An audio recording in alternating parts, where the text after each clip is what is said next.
മിന്നൽ വിജയമോ എന്ന ചർച്ച തുടരാം. എൻ്റെ അഭിപ്രായത്തിൽ ഈ പെല്ലറ്റ് ആക്രമണം സമ്മതിക്കാത്ത കേന്ദ്ര സർക്കാരിനെ കൊണ്ട് പെല്ലറ്റ് ആക്രമണത്തിൽ കേസെടുപ്പിക്കാൻ കഴിഞ്ഞു എന്നിടത്താണ് രാഹുൽ ഗാന്ധിയുടെ വിജയം.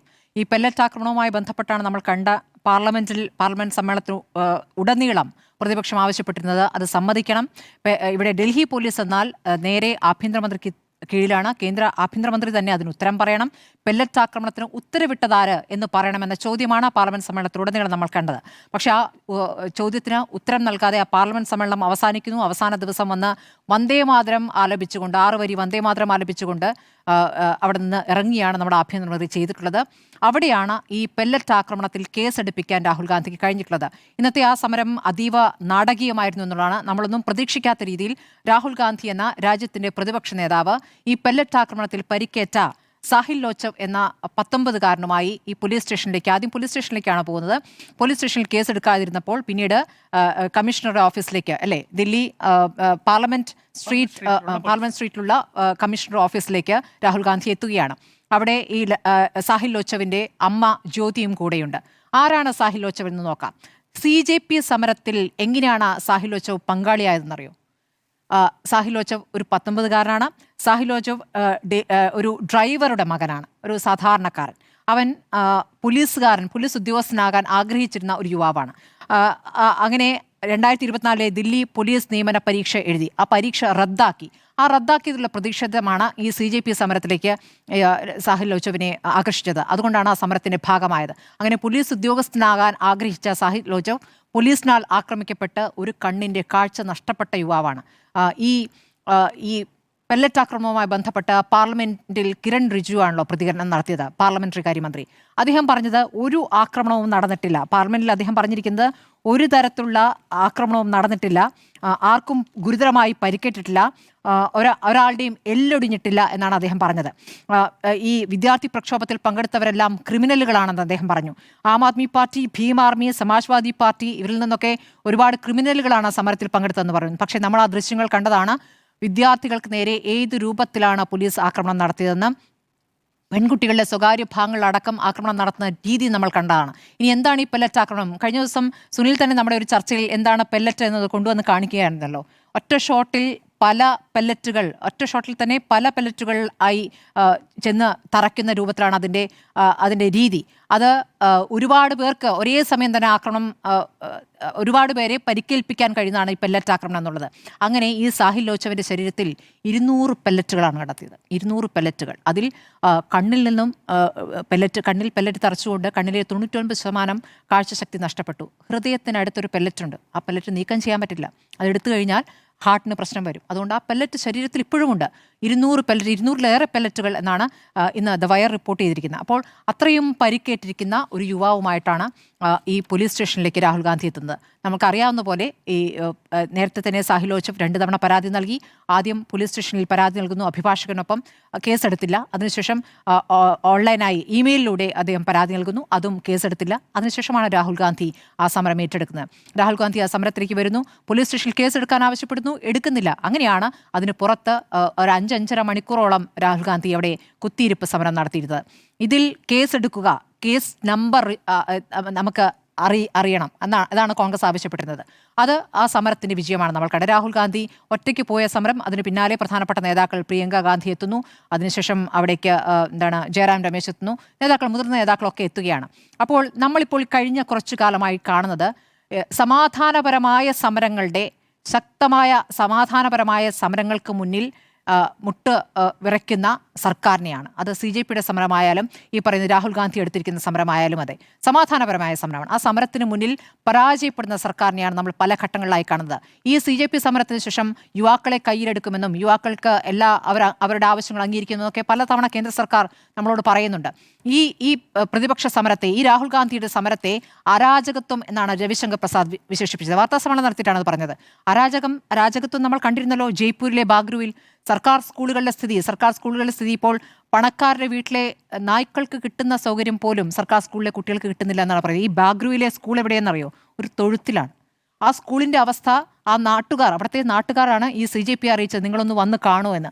അങ്ങനെ പറഞ്ഞിട്ടാണ് അവിടേക്ക് CJPയുടെ സഹസ്ഥാപകൻ അശുതോഷ് റാങ്കിക്കും നേതാക്കൾക്കുമൊപ്പം അവിടെ CJPയുടെ പ്രവർത്തകർ പോയത്. അവർ കല്ലെറിഞ്ഞൊടുക്കിയാണ്. നാട്ടുകാരല്ല കല്ലെറിഞ്ഞ് ഓടിക്കുന്നത്, നാട്ടുകാർ അവരെ വിളിച്ചു വരുത്തിയാണ് ചെയ്തത്. അപ്പോൾ കല്ലെറിഞ്ഞ് ഓടിച്ചത് BJP പ്രവർത്തകരാണെന്ന് CJPക്ക് വ്യക്തമാണ്. ആ കല്ലെറിഞ്ഞ് ഓടിക്കുമ്പോൾ അവർ പറയുന്ന വാചകങ്ങളുണ്ട്. അർബൻ നക്സലുകൾ എന്നാണ് അവരെ വിളിക്കുന്നത്, ദേശവിരുദ്ധം എന്നാണ് വിളിക്കുന്നത്, പാകിസ്ഥാൻ പൗരർ എന്നാണ് വിളിക്കുന്നത്. അപ്പോൾ ഈ പ്രയോഗങ്ങളൊക്കെ ആരുടെ ഭാഗത്താണ് കൃത്യമായിട്ട് ഈ CJPക്കും അറിയാമല്ലോ. അവരെ കല്ലെറിഞ്ഞൊടിക്കുന്നു, അവിടെയാണ് അരാജകത്വം. അല്ലാതെ ഇന്ന് നടന്ന സമാധാനപരമായ സമരമല്ല അരാജകത്വം. അപ്പോൾ ഈ സമരം വിജയിച്ചിരിക്കുന്നു. ഇപ്പോൾ നേരത്തെ സുനിൽ ചില കാര്യങ്ങൾ പറഞ്ഞു. സുനിലിനോട് എനിക്ക് വിയോജിപ്പുള്ളത്, ഈ വിഷയം കോൺഗ്രസുമായി ബന്ധപ്പെട്ട് ഒരു ലാർജർ സ്പേസിൽ നടത്തേണ്ട ഒരു വിമർശനമാണ്. മറ്റ് സംസ്ഥാനങ്ങളിലേക്ക് കോൺഗ്രസ് ഇല്ല, രാഹുൽ ഗാന്ധി എന്ന നേതാവിനപ്പുറത്തേക്ക് വളരുന്നില്ല, അതൊക്കെ ശരി തന്നെ, അതൊക്കെ പല ഘട്ടങ്ങളിൽ നമ്മൾ വിമർശിക്കാവുന്ന വിഷയമാണ്. പക്ഷേ ഇന്നത്തെ വിജയം എന്നുള്ളത് കോൺഗ്രസ് പാർട്ടി എടുത്തിരിക്കുന്ന നിലപാട്. അത് രാഹുൽ ഗാന്ധി എന്ന ഒരൊറ്റ നേതാവിലേക്ക് ഒതുക്കണ്ട. രാഹുലിന് അതിൽ കൃത്യമായ റോളുണ്ട്, രാഹുലാണ് തീരുമാനിച്ചത്, രാഹുൽ ഒറ്റയ്ക്കാണ് ആദ്യം വന്നത് എന്നൊക്കെ ശരി തന്നെ. പക്ഷേ ഒരു സമാധാനപരമായ വിജയത്തിനും സമരത്തിന് മുന്നിൽ സർക്കാരിന് മുട്ടുമടക്കേണ്ടി വന്നു എന്നുള്ളതാണ്. പക്ഷേ അപ്പോഴും ആ കേസ് എടുക്കാൻ സമ്മതിച്ചാലും നമ്മൾ ചില കാര്യങ്ങൾ ശ്രദ്ധിക്കേണ്ടതുണ്ട്. വകുപ്പുകൾ പിന്നീട് ചേർക്കുമെന്നാണ് പറയുന്നത്.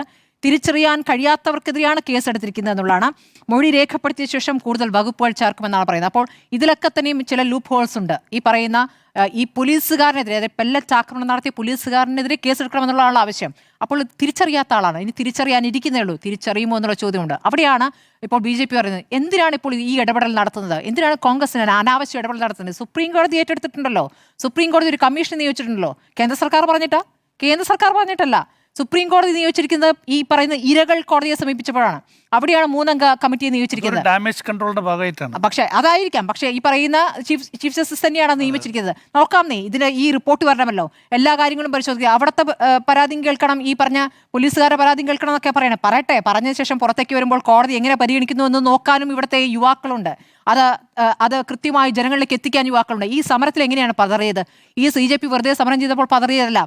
ഈ BJPക്ക് പിന്തുണ നൽകുന്ന ഒരു വലിയ വിഭാഗം കൂടി തിരിഞ്ഞു എന്നുള്ളതാണ്.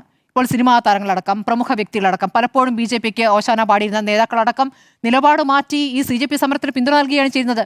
അപ്പോൾ ആ രൂപത്തിലേക്ക് അത് മാറുന്നൊരു പ്രധാനപ്പെട്ട ഘടകമായിട്ടുണ്ട്. ഇപ്പോൾ റിട്ടയർഡ് സുപ്രീം കോടതി ജഡ്ജി, ഇപ്പോൾ റിട്ടയർഡ് CBI ഡയറക്ടർ, മറ്റൊരു സീനിയർ ഉദ്യോഗസ്ഥർ, ഈ 3 പേരാണ് ഇത് അന്വേഷിക്കുക. അന്വേഷണം വരട്ടെ, അതിനിടയ്ക്ക് പറയുന്ന പരാതികൾക്ക് കേസെടുക്കില്ല എന്ന് പറയുന്നത് എന്ത് ന്യായമാണ്? അപ്പോൾ ഇത് ഒരു പൗരൻ ഉന്നയിക്കുന്ന വിഷയം, ആ വിഷയത്തിൽ സർക്കാരുകൾ എടുക്കേണ്ട നിലപാട് അത് പ്രധാനമാണ്. ഡൽഹി പോലീസ് എന്ന് പറഞ്ഞാൽ കേന്ദ്ര സർക്കാരാണ്, ഡൽഹി പോലീസ് എന്ന് പറഞ്ഞാൽ കേന്ദ്ര ആഭ്യന്തരമന്ത്രിയാണ്, ഡൽഹി പോലീസ് എന്ന് പറഞ്ഞാൽ അമിത്ഷായാണ്. അപ്പോൾ അമിത്ഷായുടെ വീഴ്ചയായിട്ട്, അല്ലെങ്കിൽ അമിത്ഷായ്ക്ക് ഏറ്റിരിക്കുന്ന തിരിച്ചടിയായിട്ടാണ് ഞാൻ ഇതിനെ കാണുന്നത്. പാർലമെന്റിൽ ഉത്തരം പറഞ്ഞില്ല എങ്കിലും പാർലമെന്റിന്റെ പുറത്ത് രാഹുൽ ഗാന്ധി നടത്തിയ സമരത്തിന് മുന്നിൽ കേന്ദ്രം മുട്ടുമടക്കിയിരിക്കുന്നു എന്നുള്ളതാണ് ഇന്ന് ഈ കേസെടുത്തിലൂടെ ഞാൻ മനസ്സിലാക്കുന്നത്. ഒരു മിന്നൽ വിജയം എന്നുള്ളത് ഇതിന് തുടർച്ചകൾ ഉണ്ടാകട്ടെ. നേരത്തെ സുനിൽ പറഞ്ഞ പോലെ UPയിലേക്ക് നീങ്ങട്ടെ, മറ്റു സംസ്ഥാനങ്ങളിലേക്ക് നീങ്ങട്ടെ. CJP നീങ്ങുകയാണല്ലോ. ഓരോ സംസ്ഥാനങ്ങളിലെയും സർക്കാർ സ്കൂളുകളുടെ അവസ്ഥ പരിശോധിച്ചുകൊണ്ട് നമ്മുടെ കേരളത്തിലെ അവസ്ഥയൊന്നും വെച്ച് ഒരു തരത്തിലും താരതമ്യം ചെയ്യാൻ പറ്റാത്ത സാഹചര്യമാണ്. വേറെ പ്രധാനപ്പെട്ട പ്രശ്നം ഞാൻ അത് പറയുമ്പോഴേ, ഇപ്പോൾ CJP എല്ലാ സ്കൂളുകളിലും പോയി ആ സ്കൂളുകളുടെ സാഹചര്യങ്ങൾ പരിശോധിക്കാൻ തീരുമാനിച്ചു.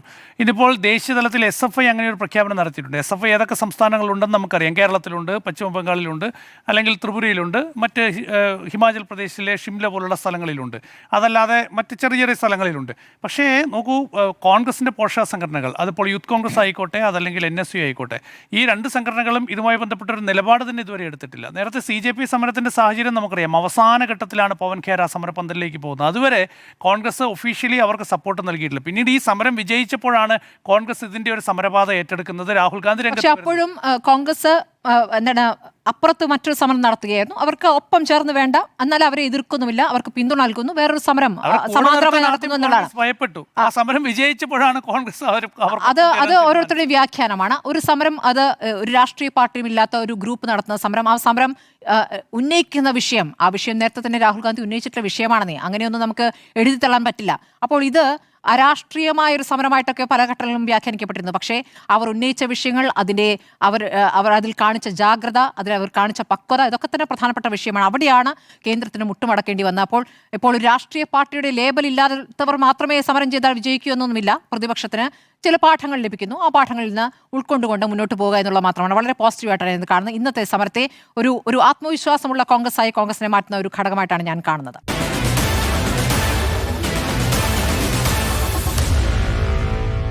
Meet the editors.